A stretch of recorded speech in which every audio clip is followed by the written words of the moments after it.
Assalamualaikum friends. Hello everyone. So yesterday we seen the example. Alright. In this example I wanted to revise my answer. I made a mistake. We seen that industrial buildings and office buildings.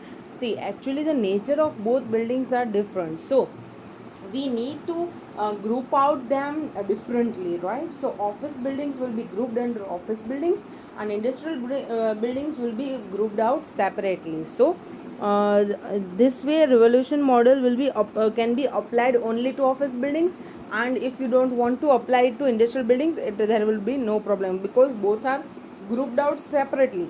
But if you want to revalue office buildings, then you cannot say that we have 5 office buildings and we only want to revalue 3 buildings. Then you need to revalue each and every office buildings of the group, right?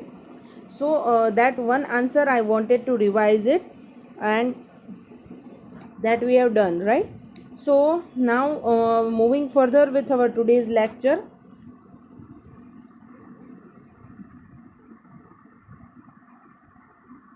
Just a second.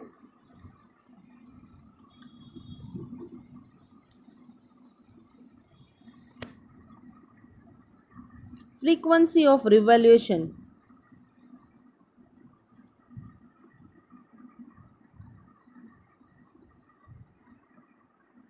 Right? Frequency of revaluation should be made with sufficient regularity. Here they are asking at what intervals you should revalue your asset, right?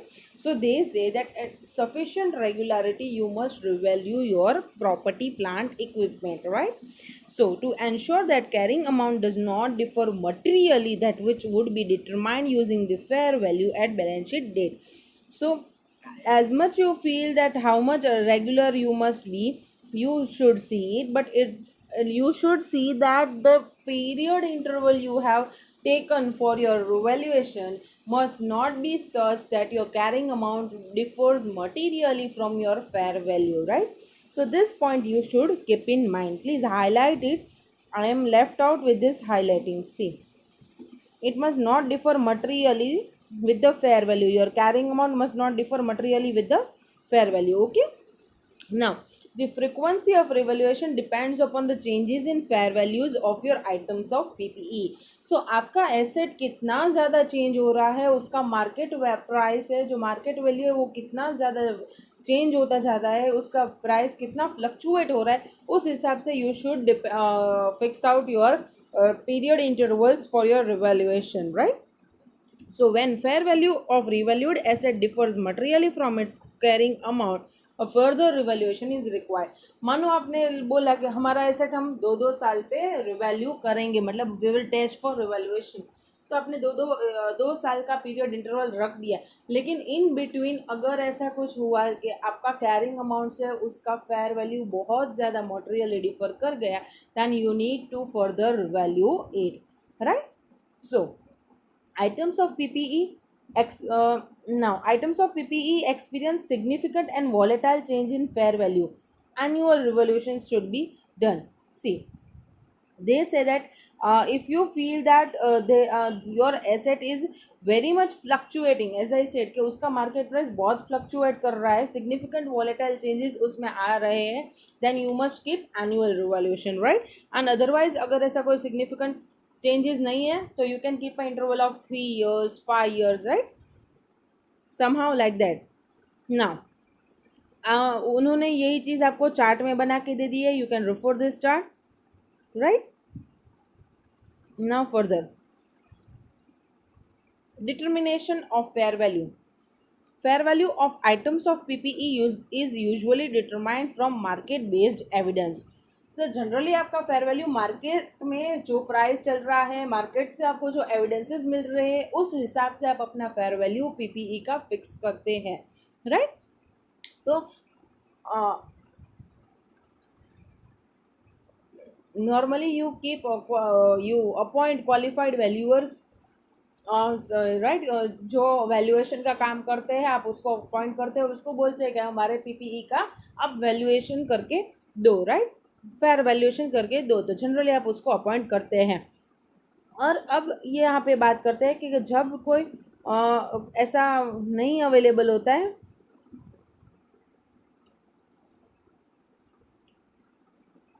If there is no market based evidence of fair value because of specialized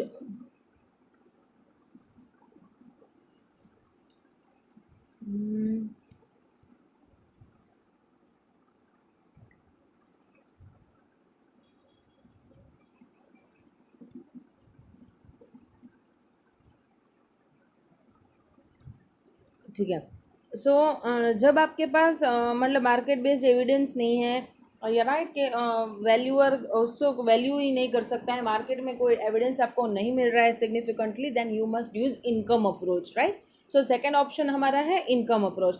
but what do you mean by income approach? तो income approach एक ऐसा approach है कि आप वहाँ पे अपना PPE से जो भी आपको फ्यूचर इकोनॉमिक बेनिफिट्स होने वाला है उसको डिस्काउंट करके प्रेजेंट वैल्यू निकालेंगे, राइट, और वो जो आएगा वो आपका फेयर वैल्यू बनेगा। I hope you are understanding. Income approach में वो दो बेसिस ले सकते हैं। एक तो पहला बेसिस ये है कि आपको जो भी फ्यूचर कैश फ्लोज होने वाले हैं अपने एसेट्स से उन सभी को डिस्काउंट करके प्रेजेंट वैल्यू निकाल लो and you can get that fair value, right. 9 and the next is depreciated replacement cost approach. जो भी रिप्लेसमेंट कॉस्ट है एसेट डेप्रिशिएट होने के बाद उस अप्रोच से भी आप अपना ये फेयर वैल्यू निकाल सकते हैं जब कोई मार्केट से सिग्निफिकेंट एविडेंस नहीं मिल रहे हैं तभी, right. So which aims at making a realistic estimate of current cost.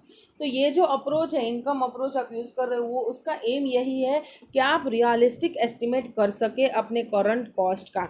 जो भी आप ये आइटम है आपका पीपीई का अगर आज आप लेने जाए तो उसके करंट कॉस्ट को आप पहचान पाए, राइट।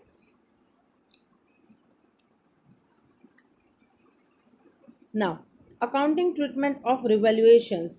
अभी आप इन रिवैल्यूएशंस का कैसे ट्रीटमेंट करेंगे? So when an item of PP is revalued the carrying amount of that asset is adjusted to the revalued amount, right. जो भी आपका कैरिंग अमाउंट है उससे आपका रिवैल्यूड अमाउंट एडजस्ट हो जाएगा। लेकिन उसके लिए दो टेक्निक्स हैं। डायरेक्टली आप ग्रॉस वैल्यू में एडजस्ट कर देंगे या फिर डेप्रिसिएशन से एडजस्ट करेंगे, ये हम देखते हैं। दो टेक्निक है, दोनों के लिए अच्छा अच्छा एग्जाम्पल दिया है। पढ़ने से शायद नहीं समझ आएगा लेकिन उस एग्जाम्पल से बहुत अच्छे से समझ आ जाएगा। See at the date of revolution asset is treated in one of the following ways. Your first technique is gross carrying amount is adjusted in a manner that is consistent with revaluation of carrying amount of asset. Gross carrying amount को हम adjust करेंगे जो revaluation के साथ consistent होगा। Gross carrying amount may be restricted by reference to observable market data और may be restricted proportionately in change in carrying amount. जितना proportionate change आ रहा है कैरिंग अमाउंट में उस हिसाब से आप अपना प्रोपोर्शनेट चेंज लाएंगे ग्रॉस कैरिंग अमाउंट में। एंड बाकी जो इक्वल डिफरेंस आएगा ग्रॉस कैरिंग अमाउंट एंड जो कैरिंग अमाउंट है after taking into account the impairment losses and वो सभी वो आप डेप्रिसिएशन में एडजस्ट कर देंगे, राइट। तो यहाँ पे उन्होंने एक एग्जांपल दिया है, देखिए। पीपीई का बिफोर वैल्यूएशन कॉस्ट था 1000, एक्यूमुलेटेड डेप्रिसिएशन था 400 एंड आपका नेट बुक वैल्यू 600 था। और फेयर वैल्यू पे आपने देखा कि आपका एसेट 1500 पे होना चाहिए, right. So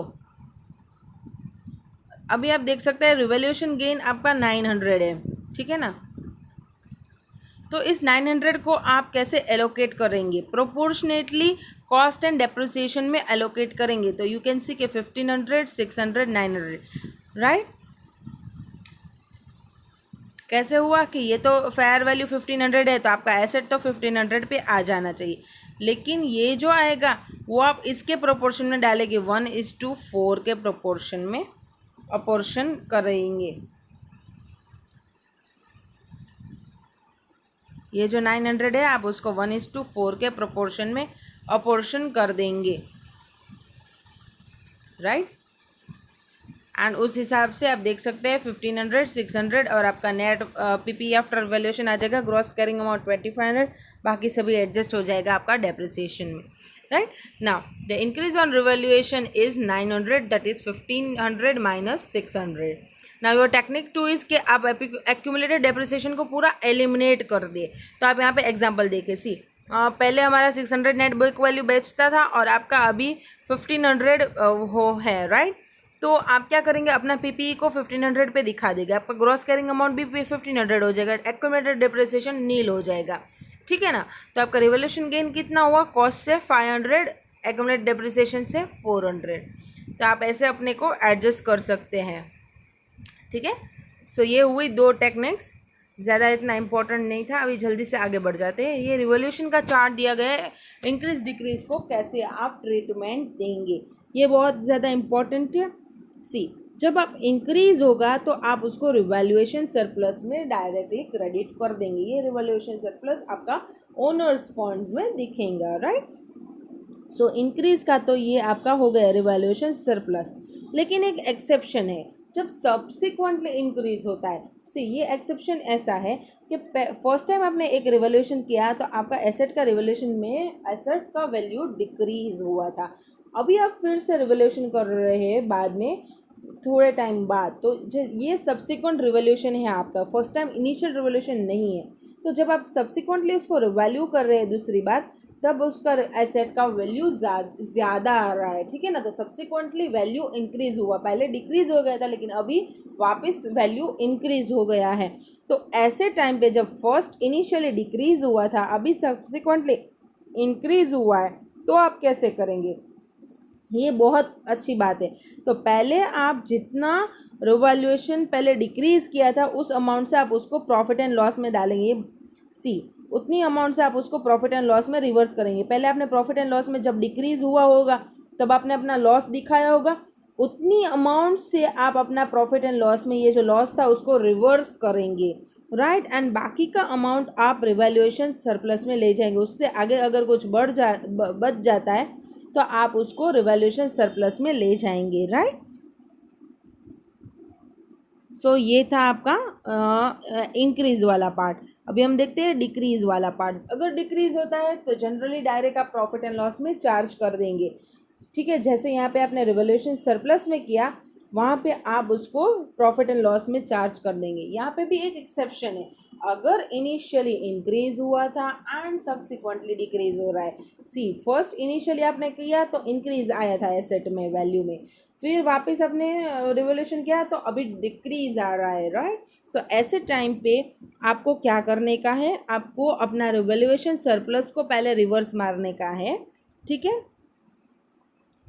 C, decrease should be debited directly to owners interest in the heading revaluation surplus to the extent of any credit balance. आपके रिवैल्यूएशन सरप्लस में जो भी क्रेडिट बैलेंस है उसको पहले रिवर्स मार दो, और अगर कोई बच जाती है अमाउंट तो उसको आप पीएनएल में चार्ज करेंगे, राइट। तो ये था आपका ट्रीटमेंट, ये बहुत इंपॉर्टेंट चार्ट है, ठीक है। सो आपको आई थिंक समझ आ गया। अभी हम आगे बढ़ते हैं, ट्रीटमेंट ऑफ रिवैल्यूएशन सरप्लस।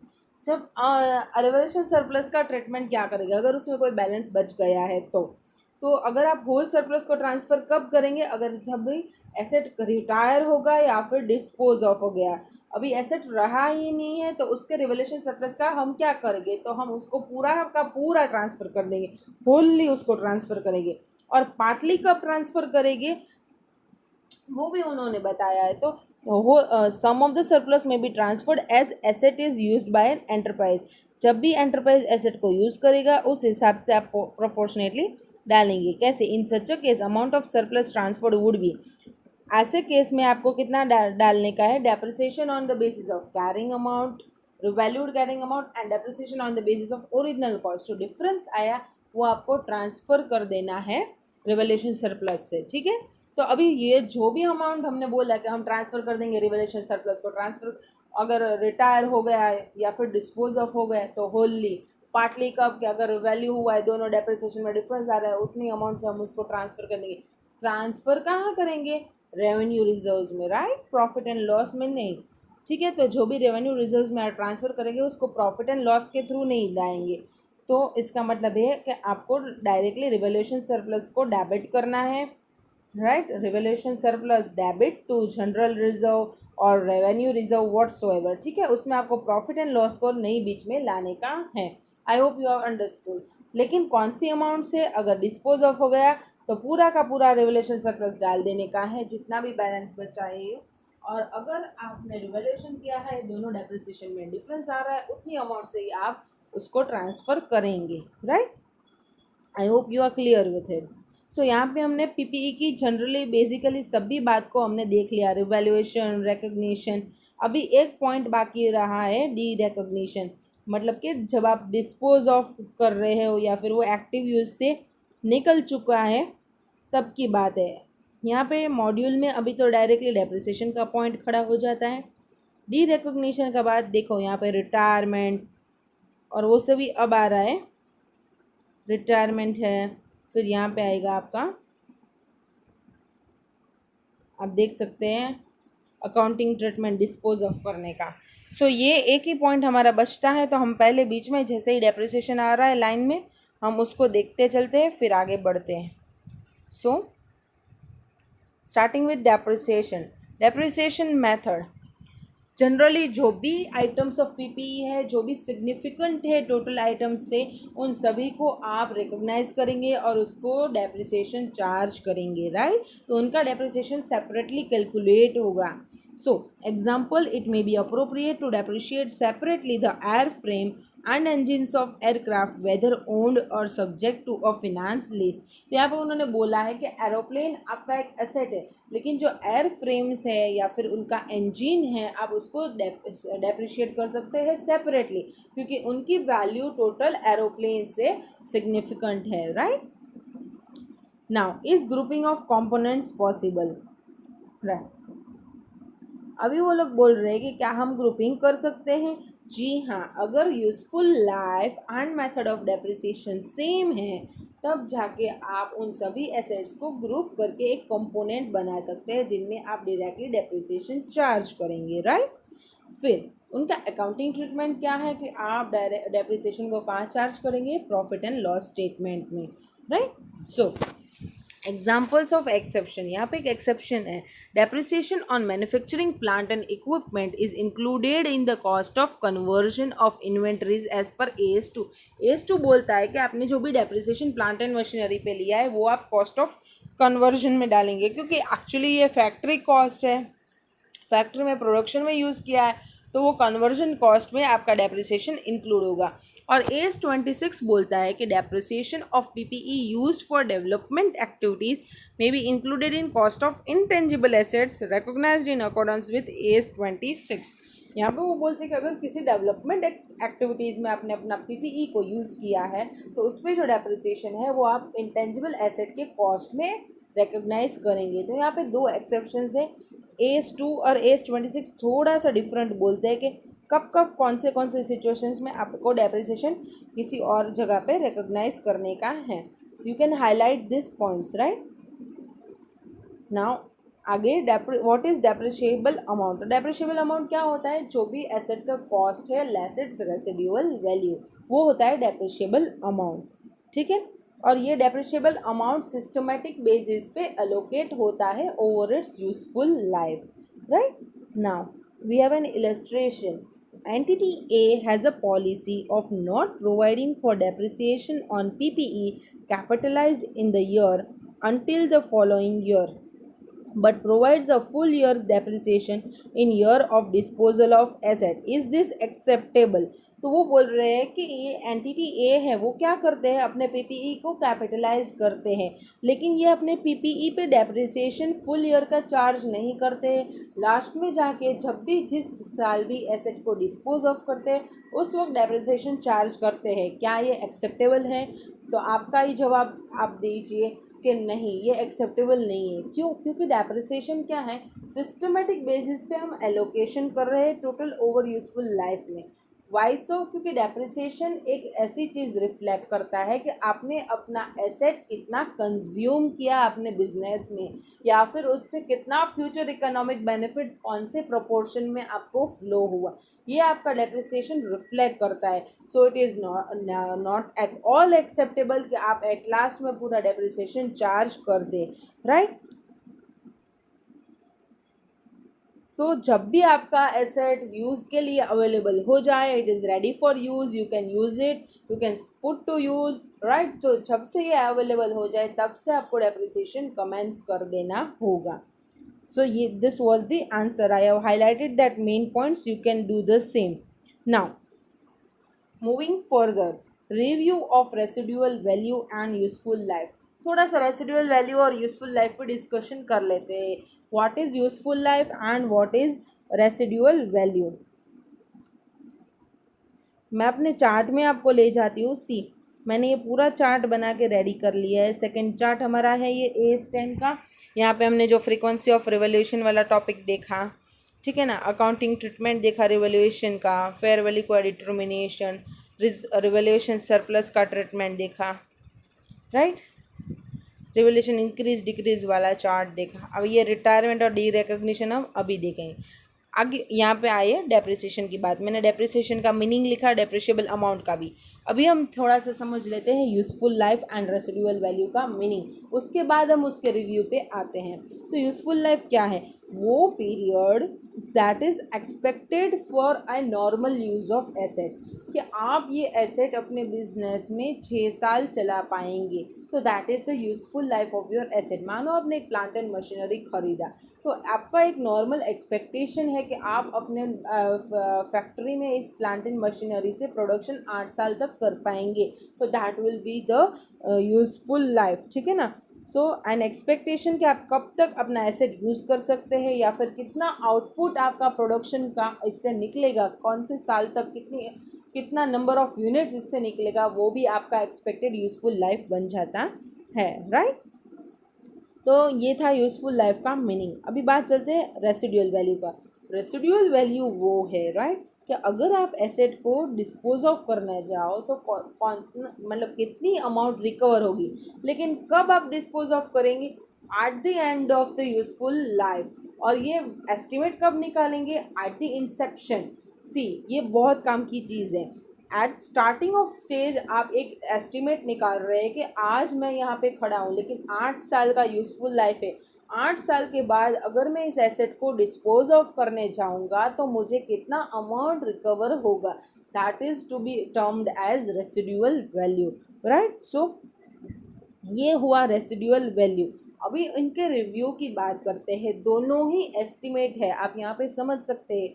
दोनों ही normal market environment, normal operating environment के हिसाब से आपको एस्टिमेट निकालना पड़ेगा, राइट। अभी दोनों के एस्टिमेट को आपको रिव्यू करना पड़ेगा। जैसे हमने आगे उसमें देखा था कि फेयर वैल्यू का रिवैल्यूएशन को रिव्यू करना पड़ेगा, राइट, फेयर वैल्यू को रिव्यू करना पड़ेगा, हमने वहाँ पे देखा। तो हमने वहाँ पे इंटरवल भी समझा कि कौन से सफिशिएंट टर्म्स पे आपको रिवैल्यूएशन का देखना पड़ेगा, ठीक है ना। यहाँ पे भी हम देखते हैं कि रिव्यू कब हमें करना चाहिए।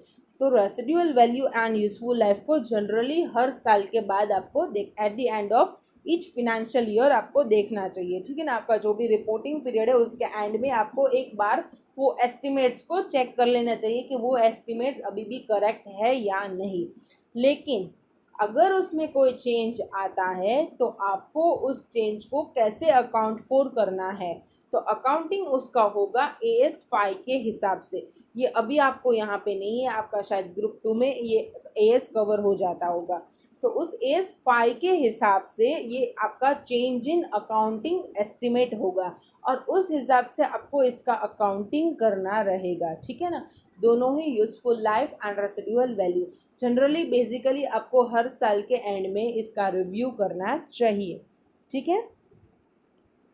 और आपको डेप्रिसिएशन कब स्टार्ट करना चाहिए? जब आपका एसेट अवेलेबल फॉर यूज़ है। और कब स्टॉप कर देना चाहिए? जब आपका रेसिडुअल वैल्यू एक्सीड हो जाता है अपने कैरिंग अमाउंट को, ठीक है। और आप उसको कब स्टॉप करेंगे?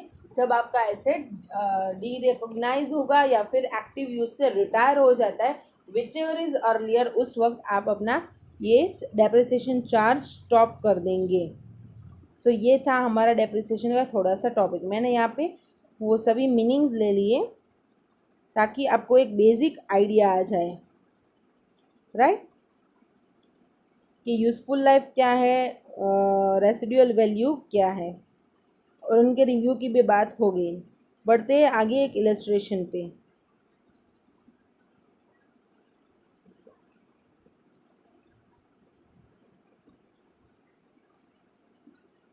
Entity A has purchased an asset on 1st January 2013 for 1 lakh and the asset had an estimated useful life of 10 years and a residual value of nil. मतलब 1 lakh आपका depreciation क्या होगा, 1 lakh minus residual value, that will be your depreciable amount, ये आपका depreciable amount हुआ, ठीक है, that is 1 lakh minus nil and divided by useful life, ये आपका स्ट्रेट लाइन मेथड से डेप्रिसिएशन हुआ 10,000, right. On 1st January 2017, the directors reviewed the estimated life and decided that asset will be probably used for a further 4 years. मतलब 13 से 17 आपने कितने साल इसको यूज़ किया, 13, 14, 15, 16, 4 साल आपने इस एसेट को यूज़ किया, ठीक है ना. अभी आप 4 साल बाद इसका रिव्यू कर रहे यूज़फुल लाइफ का, तो वो सिर्फ 4 साल ही बाकी है ऐसा बोल रहे हैं, राइट. सो 6 साल आपका रिमेनिंग है, लेकिन वो लोग बोल रहे हैं कि अभी ये सिर्फ 4 साल ही आपका एसेट रहेगा, यूज़ हो सकता है, ठीक है. तो ये आपका रिवाइज लाइफ हो जाएगा. तो पहले तो आपके 4 साल के एंड पे कैरिंग अमाउंट कितना बाकी रहे हुआ होगा, तो 1 लाख माइनस आपका 1 लाख कॉस्ट था, ठीक है ना. आपने 4 साल का डेप्रिसिएशन चार्ज ऑफ किया होगा, जैसे कि आप बोल सकते हैं आपने कब एसेट को परचेज़ किया है, 1 जनवरी 13 को, ठीक है ना. तो तब 1 लाख था, फिर फर्स्ट 14 को आपने 10,000 निकाल दिया होगा, मतलब कि 90,000. फिर 1/1/15 को आपका वैल्यू हो गया होगा 80, ठीक है. फिर 1/1/16 को आपका वैल्यू हो गया होगा 70 और 1/1/17 को आपका वैल्यू हो गया होगा 60,000, ठीक है. या फिर आप बेसिकली ये भी कर सकते हैं कि ये कितना 1 2 3 4 साल का डेप्रिसिएशन हुआ ना, तो आप डायरेक्टली, ये स्ट्रेट लाइन है तो कोई दिक्कत नहीं है, आप उसको ऐसे कर सकते हैं कि 1 लाख माइनस 10,000 इंटू 4, डायरेक्टली आपको 60,000 कैरिंग अमाउंट आ जाएगा at the end of 4 years. अभी आपका 60,000 अमाउंट बचा है, रेसिडुअल वैल्यू तो नील है. अभी 6 साल के बदले आपका सिर्फ 4 साल बाकी रहता है, तो अभी आपका डेप्रिसिएशन कैसे चार्ज होगा, 60,000 माइनस नील अपॉन 4, ठीक है. आप देख सकते हैं यहाँ पे 60,000 अपॉन 4, राइट. सो पर एनम आपका डेप्रिसिएशन होगा 15,000, ठीक है. और ये नेक्स्ट 4 ईयर्स तक आपको 15,000 चार्ज करने का रहेगा. So depreciation is recognized even if fair value of asset exceeds the carrying amount. Depreciation तो आपको चार्ज करना ही होगा चाहे फेयर वैल्यू बढ़ जाए या नहीं, ठीक है. एंड रिपेयर्स एंड मेंटेनेंस आपको एसेट में कराओ तो वो भी है आपके डेप्रिसिएशन को निगेट नहीं कर सकता, मतलब आप उसको रोक नहीं सकता है, ठीक है. अभी कमेंसमेंट ऑफ डेप्रिसिएशन मैंने आपको बोला, जब से आपका एसेट अवेलेबल फॉर यूज़ है तब से आपका डेप्रिसिएशन चार्ज स्टार्ट हो जाएगा, ठीक है. अभी यहाँ पे एक एग्जांपल है, entity B constructs a machine for its own use. Construction is completed on 1st November 16, but company does not begin using the machine until 1st March 2017. ये मेरा प्रॉब्लम है नहीं. आपका मशीन कब से अवेलेबल फॉर यूज़ था, 1 नवंबर 2016 से. आपने यूज़ नहीं किया वो आपका प्रॉब्लम है, लेकिन पीरियड ऑफ टाइम से भी डेप्रिसिएशन में यूसेज के वजह से भी डेप्रिसिएशन होता है, इसलिए फ्रॉम 1 नवंबर 2016 से आपको डेप्रिसिएशन चार्ज करना रहेगा, right. Now cessation of depreciation, आपको डेप्रिसिएशन कब स्टॉप कर देना है, जब residual value exceeds carrying amount, ठीक है ना. Residual value exceeds the carrying amount, तब आपको स्टॉप कर देना रहेगा. Residual value may be equal to or greater than carrying amount. If it does, depreciation charge of asset is 0 unless and until residual value subsequently decreases to an amount below its carrying amount. Carrying amount से अगर residual value कम रहता है तो आप उस depreciation charge कर सकते हैं, लेकिन जब भी आपका residual value carrying amount से equal हो जाता है या फिर greater बढ़ जाता है तो आपका depreciation हो जाएगा 0. equal to और greater तो आपका depreciation हो जाएगा 0, right. Now illustration 13, depreciation where residual value is same or as close to original cost. इसका एक एग्जाम्पल उन्होंने दिया है. A property costing 10 lakh is bought in 2016. Its estimated total physical life is 50.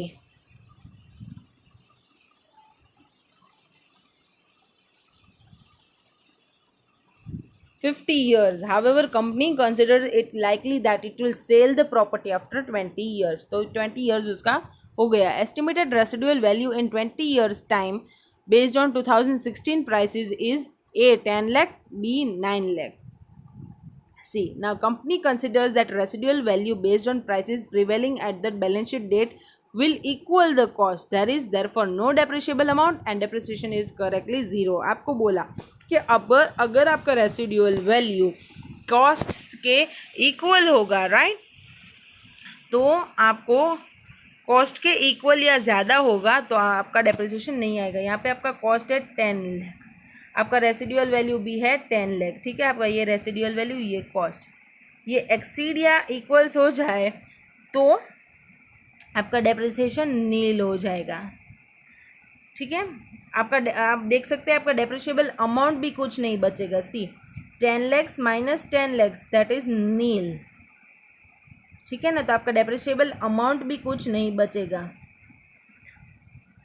Next case में देखते हैं कि ये 9 लाख है तो ये ग्रेटर देन इक्वल टू नहीं हो रहा है 10 लाख के, तो यहाँ पे आप डेप्रिसिएशन दे सकते हैं. आपका ये हो जाएगा 10 लाख माइनस 9 लाख 1 लाख, और 1 लाख पे आपको डेप्रिसिएशन चार्ज करना रहेगा, right. So you can see here, company considers that residual value based on prevailing prices at the rate will equal the cost. Therefore, no depreciable amount and depreciation is zero, right? However, company consider अभी next case के अगर 9 लाख आपका residual value है तो 10 lakh minus 9 lakh 1 lakh आपका depreciable amount हो जाएगा. आपको उसको 20 साल के अंदर डेप्रिशिएट करने का है. सो 1 लाख डिवाइडेड बाई 20, राइट, वो आपका हो जाएगा depreciation that is 5000 per annum, right. So ये हो गया आपका next case. Moving further, depreciation of an asset ceases at earlier of. See आपका डेप्रिसिएशन कब स्टॉप होगा? या तो आपका एसेट रिटायर हो जाता है एक्टिव यूज से, या तो आपका एसेट डी रिकॉग्नाइज हो जाता है, ठीक है. जो भी अर्लियर हो, ठीक है, उस हिसाब से आपको डेप्रिसिएशन को स्टॉप कर देना है. अगर वो एक्टिव यूज से रिटायर हो जाता है या फिर आप उसको डिस्पोज ऑफ कर देते हैं या फिर उसको डी रिकॉग्नाइज हो जाता है तो जाके आप जिससे भी अर्लियर हो तब जाके आप अपना डेप्रिसिएशन स्टॉप कर देंगे, right. Therefore depreciation does not cease when asset becomes idle or is retired from active use unless the asset is fully depreciated.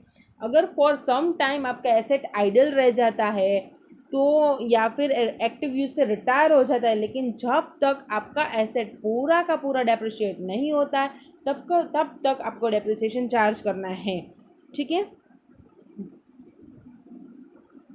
However, under usage method of depreciation charge will be zero when there is no production. हाँ, अगर आप usage method of production follow कर रहे हैं तो जब भी आपका नंबर ऑफ प्रोडक्शन नील होगा जो भी टाइम पीरियड के लिए, तब उस वक्त आपका डेप्रिसिएशन भी नील होगा, राइट. थोड़ी सी लैंड एंड बिल्डिंग की बात की है कि दोनों सेपरेटली आप उसको सेपरेबल एसेट से सेपरेटली डेप्रिशिएट कर सकते हैं. लैंड वो अनलिमिटेड यूजफुल लाइफ होती है तो उसका डेप्रिसिएशन नील होता है, राइट. एंड जो बिल्डिंग है तो वो तो डेप्रिशिएबल एसेट है और आप उस पर डेप्रिसिएशन चार्ज कर सकते हैं. ज़्यादा डीप में जाने की ज़रूरत नहीं है. आगे बढ़ते हैं डेप्रिसिएशन मेथड पे. यहाँ पे उन्होंने बात की है मेथड्स ऑफ डेप्रिसिएशन की. फर्स्ट ऑफ ऑल मैंने आपको बोला वो पहले ही स्टार्टिंग में डेप्रिसिएशन के स्टार्टिंग वाला इनिशियल एग्जांपल अगर आपको याद हो कि डेप्रिसिएशन आपका systematic basis of allocation over useful life है ऑफ और डेप्रिशिएबल अमाउंट. लेकिन वहाँ पे मैंने बोला था कि डेप्रिसिएशन आपका एसेट का कंजम्पशन रिफ्लेक्ट करना चाहिए और आपके फ्यूचर इकोनॉमिक बेनिफिट्स जो होने वाले हैं उसको अच्छे से रिफ्लेक्ट करना चाहिए, उसका पैटर्न, ठीक है ना. तो वही बात उन्होंने यहाँ पे बोली है, राइट, कि वो जो भी मेथड आप सिलेक्ट करें वो it must reflect the pattern in which future economic benefits will be expected, ठीक है ना. और जब भी चेंज आए कोई भी पीरियड में आपको जनरली जो भी मेथड आप सिलेक्ट करें उसको कंसिस्टेंटली फॉलो करना है फ्रॉम पीरियड टू पीरियड. आपको यहाँ से कंसिस्टेंटली से आपको याद आना चाहिए अकाउंटिंग प्रिंसिपल, अकाउंटिंग अजम्पशंस हमने पढ़े थे, राइट.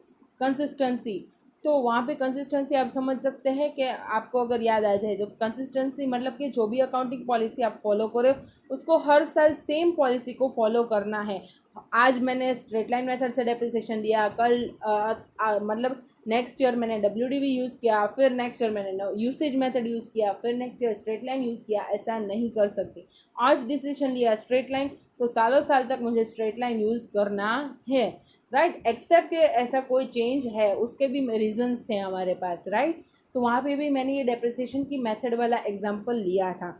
तो आपको जनरली तो कंसिस्टेंटली मेथड को फॉलो करना है, लेकिन अनलेस कि ऐसा कोई चेंज आना ही पड़े, तो आप कैसे चेंज करेंगे, कौन सी चीज़ें ध्यान में रख के कि change in expected pattern of consumption दिखना चाहिए, राइट।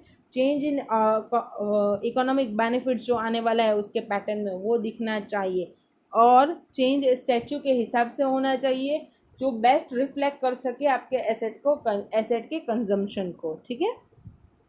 तीन मेथड्स है, straight line, diminishing balance that is return down value, अब इसको रिटर्न डाउन वैल्यू WDV के नाम से बहुत जानते हैं, and units of production method. Straight line में कंस्टेंट डेप्रिसिएशन चार्ज होता है पूरे यूजफुल लाइफ में, रिड्यूसिंग बैलेंस और डिमिनिशिंग बैलेंस या फिर रिटर्न डाउन वैल्यू में डिक्रीजिंग चार्ज होता है over useful life, and units of production में आपका जो एक्सपेक्टेड आउटपुट होता है उस हिसाब से आपका डेप्रिसिएशन चार्ज होता है, ठीक है। डेप्रिसिएशन मेथड जो भी आपने सिलेक्ट किया है उसको जनरली आप हर साल के एंड में रिव्यू करना चाहिए, और अगर कोई चेंज आता है, ठीक है, तो उसको आप चेंज इन एस्टिमेट के हिसाब से AS5 के हिसाब से आप उसको अकाउंट फॉर करेंगे, right.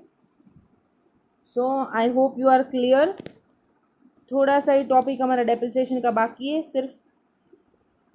Depreciation method based on revenue, एक अलग मेथड की बात की है कि यहाँ पे depreciation method that is based on revenue that is generated by activity that includes the use of asset is not appropriate. अगर आप डेप्रिसिएशन बेस्ड ऑन रेवेन्यू करना चाहते हैं, जनरली ये अप्रोप्रिएट नहीं है, क्योंकि आपका एसेट का कंजम्पशन पैटर्न वो अच्छे से उसमें नहीं दिखाएगा, ठीक है ना। आपने कितना एसेट किस तरह से यूज़ किया वो पैटर्न इसमें अच्छे से रिफ्लेक्ट नहीं होगा। रेवेन्यू एक अलग चीज़ है और एसेट का कंजम्पशन एक अलग चीज़ है, right.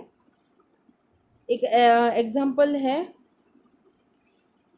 determination of appropriate depreciation method. Entity B manufactures industrial chemicals and uses blending machines in production process, ठीक है। Output of blending machine is consistent from year two year, मतलब ब्लेंडिंग मशीन का output तो consistent है हर साल। तो consistent से आपको इतना समझ आ सकता है कि आप ये इससे स्ट्रेट लाइन मेथड यूज़ कर सकते हैं, ठीक है। However, machine cost increase from year to year, and a new generation machine with significant improvements over existing machine is available every 5 years. तो अगर आप इन फैक्टर्स को देखेंगे तो इस फैक्टर से आपको किसी और मेथड को यूज़ करना चाहिए, लेकिन अगर आप आउटपुट वाला देखें तो आपको SLM मेथड से अपना डेप्रिसिएशन चार्ज करना चाहिए, ठीक है। तो यही है आपका आंसर, आप देख सकते हैं। आगे फैक्टर्स, ठीक है, changes in existing decommissioning restoration and other liabilities. हमने एक चीज़ पढ़ा था जब हमने कॉस्ट को पढ़ा था, ठीक है ना। कॉस्ट में तीन चीज़ें आती है अगर आप याद करते तो। मैंने इंक्लूड्स एक्सक्लूड्स वाला पूरा चार्ट बताया था, आपको याद हो तो। इंक्लूड्स में तीन पार्ट्स हुए थे, राइट। इंक्लूड्स में परचेज प्राइस आया, कॉस्ट डायरेक्टली एट्रीब्यूटेबल वाला हमने देखा था, और decommissioning, restoration, storage, decommissioning, restoration, storage, other libraries, ऐसा भी एक पार्ट हमने तीसरा देखा था। अगर उसमें कोई चेंज आ रहा है, ठीक है ना, तो तब की बात है यहाँ पे। अगर उसमें कोई चेंज आता है, जैसे कि लाइब्रेरीज में चेंज हो गया, प्राइस एडजस्टमेंट हो गई, ठीक है, प्राइस डिफर कर गई, या फिर ड्यूटीज़ में चेंज आ गया, आपने जो इनिशियल एस्टिमेट निकाले थे कि डिसमेंटलिंग का इतना खर्चा होगा, अब इस बार अभी आप देखें तो खर्चा कुछ और हो जाता है, या फिर और कोई ऐसे फैक्टर्स, तो ऐसे भी चेंजेस आते हैं, ठीक है ना। ऐसे चेंजेस को भी आपको ध्यान में रखना चाहिए, उनको भी आपको रिव्यू करना चाहिए, राइट। और उसका अकाउंटिंग आपको दोनों तरफ से अलग अलग करना होगा। अगर आपका दोनों मेथड से अलग होगा, अगर आपने कॉस्ट मॉडल पे फॉलो किया या फिर रिवैल्यूएशन मॉडल, दोनों के हिसाब से आपका अकाउंटिंग डिफरेंट होगा, राइट।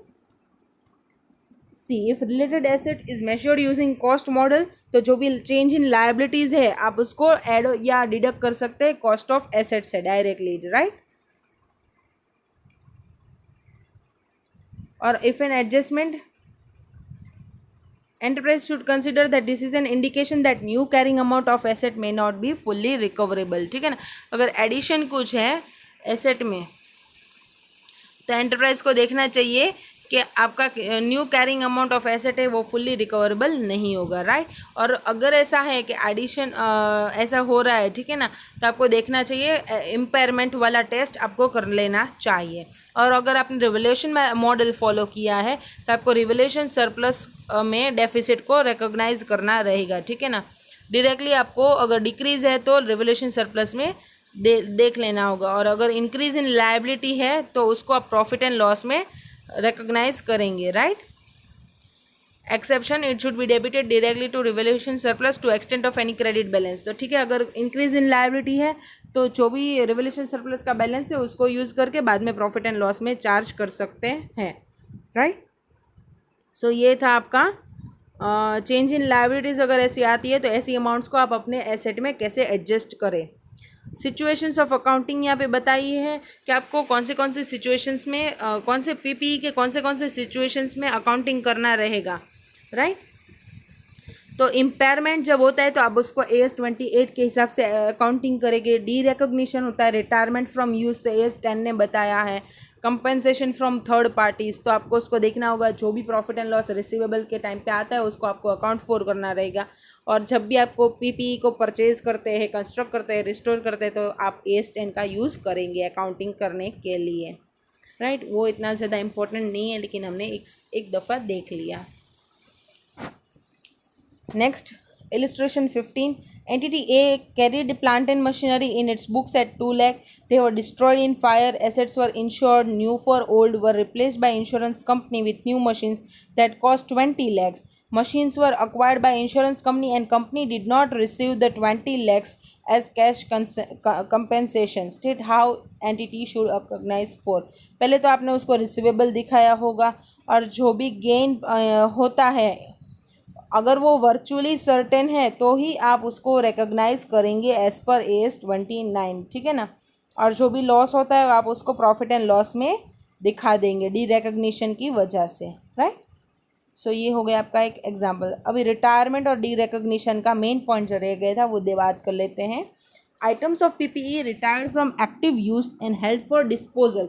जब वो एक्टिव यूज से रिटायर हो जाए और आप उसको डिस्पोज ऑफ करने के लिए रखते हैं तो आप उसको कैसे वैल्यू करेंगे, लोअर ऑफ कैरिंग अमाउंट और net realisable value, right. Derecognition कब कब होगा, जब आपने उसको डिस्पोजल पे रखा है, चाहे सेल से, राइट, या फिर फिनांस लीज में एंटर करके, तब आप अपना एसेट डी रिकॉग्नाइज कर देंगे। डी रिकॉग्निशन के वक्त जो भी गेन और लॉस आता है वो प्रॉफिट एंड लॉस में जाएगा, ठीक है। और गेन को आपको रेवेन्यू में क्लासीफाई नहीं करना होगा एज पर AS 9, और अगर वो AS 19 है तो आपको उस AS 9 लीज वाला प्रोपोर्शन है तो आपको उसके AS 19 के हिसाब से अकाउंटिंग करना रहेगा। गेन और लॉस आएगा जो भी आपके डिस्पोजल प्रोसीड्स रिसीव हुए माइनस आपका जो भी कैरिंग अमाउंट था वो, राइट। और अगर एक एक्सेप्शन है कि आप अगर एसेट्स को रूटीनली सेल करते हैं तो ऑर्डिनरी एक्टिविटी है आपका, तो यहाँ पे वो इन्वेंट्री में ट्रांसफ़र हो जाएगा आपका asset, right. Now enterprise applies criteria of AS 9, यहाँ पे आपको AS 9 का सेल वाला क्राइटेरिया अप्लाई करना रहेगा। So now we are left out with the disclosure requirements. We have completed the whole standard, ठीक है। अभी सिर्फ डिस्क्लोजर रिक्वायरमेंट्स बाकी रह गई हैं। डिस्क्लोजर रिक्वायरमेंट्स में 3 है, general, right, additional and revalued asset के रिलेशन में आपका डिस्क्लोजर। जनरल डिस्क्लोजर में है कि आपने जो मेजरमेंट बेसिस अप्लाई किया है उसको आपको दिखाना होगा।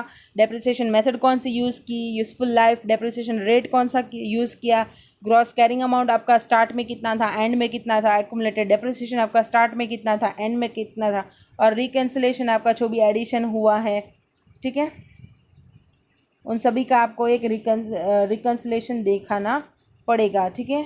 जो भी एसेट रिटायर हो गए, डिस्पोज हो गए, नए एक्विजिशन हुए बिजनेस कॉम्बिनेशंस के, इंक्रीज डिक्रीज आया रिवैल्यूएशन से, इम्पेयरमेंट लॉस जो आपने रिकॉग्नाइज किए, इम्पेयरमेंट लॉस जो आपने रिवर्स किए, जो भी डेप्रिसिएशन हुआ, जो भी नेट एक्सचेंज डिफरेंस आपको एसेट एक्वायर होने में हुआ, ठीक है ना, जो भी नेट एक्सचेंज डिफरेंस आपको नॉन इंटीग्रल फॉरेन ऑपरेशंस के ट्रांसलेशन से आपको एसेट का ट्रांसलेशन किया आपने, ठीक है, उससे हुआ इस 11 के हिसाब से, या फिर जो भी अदर चेंजेस है उसका रिकन्सिलेशन आपको डिस्क्लोज करना होगा। आगे बढ़ते हैं। ये है अपने एडिशनल डिस्क्लोजर्स कि आपका टाइटल है जो भी प्रॉपर्टी प्लांट इक्विपमेंट का, आपको उसने क्या प्लेज में दिया हुआ है सिक्योरिटी के तौर पे, या फिर एग्जिस्ट जो भी कोई आपका कोई रिस्ट्रिक्शंस है उसके टाइटल पे, वो सभी आपको देखना होगा, right, to the extent that determine. फिर जो भी एक्सपेंडिचर आपने रिकॉग्नाइज किया हुआ है कैरिंग अमाउंट पे, जो भी कॉन्ट्रेक्चुअल कमिटमेंट्स आपने दिए हुए हैं, ठीक है, जो भी फैक्ट्स आपने कंपेंसेशन है थर्ड पार्टीज़ को देने का इम्पेयर्ड हुआ है तब, तो वो सभी आपको दिखाना होगा। और जो amount of asset retired from active use or held for disposal. Revalued asset के बारे में डिस्क्लोजर की बात करें तो कौन सी डेट पे आपने रिवैल्यूएशन किया, कौन से इंडिपेंडेंट वैल्यूअर को इंक्लूड किया, कौन से मेथड एंड एजम्पशंस यूज़ करके रिवैल्यूएशन किया, ठीक है ना, कितनी हद तक आपने फेयर वैल्यू को मतलब कैसे डिटरमाइन किया, कितनी हद तक आपने मार्केट बेसिस का यूज़ किया, ठीक है ना। फिर रिवैल्यूएशन सरप्लस की आपको बात करेंगे। ट्रांजिशनल प्रोविजंस इतने इंपॉर्टेंट नहीं है अभी, तो ये सभी ये अच्छे से इम्प्लीमेंट हो गए हैं। PP acquired in exchange of assets, मैंने आपको वहाँ पे बोला था अगर एक्सचेंज ऑफ एसेट से होगा तो should be applied prospectively only to transactions entered into this standard after mandatory. ये प्रोस्पेक्टिव इफेक्ट्स देंगे। स्पेयर पार्ट्स की बात करें तो अगर वो कैपिटलाइज होगा, पीपी का डेफिनेशन फुलफिल करेगा तो, वरना फिर वो इन्वेंट्री बन जाएगा, राइट, AS2 के हिसाब से। रिवैल्यूएशन में भी बोला है प्रोस्पेक्टिव इफेक्ट डालेंगे हम, ठीक है।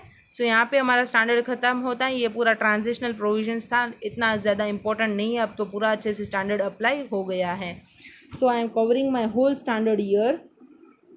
एक मैं वीडियो लाऊंगी जहाँ पे यहाँ पे मैं एक चार्ट का रखती हूँ, आप उसका स्क्रीनशॉट ले लें।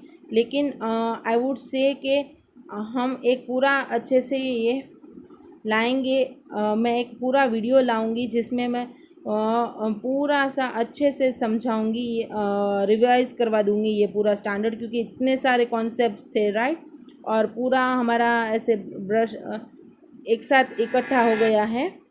तो ये पूरा मैं स्टैंडर्ड आपको रिवाइज करवा दूंगी। इसमें 3 चार्ट्स मेरे बने हैं, ये दूसरा चार्ट है, आप उसको कॉपी कर सकते हैं स्क्रीनशॉट लेके।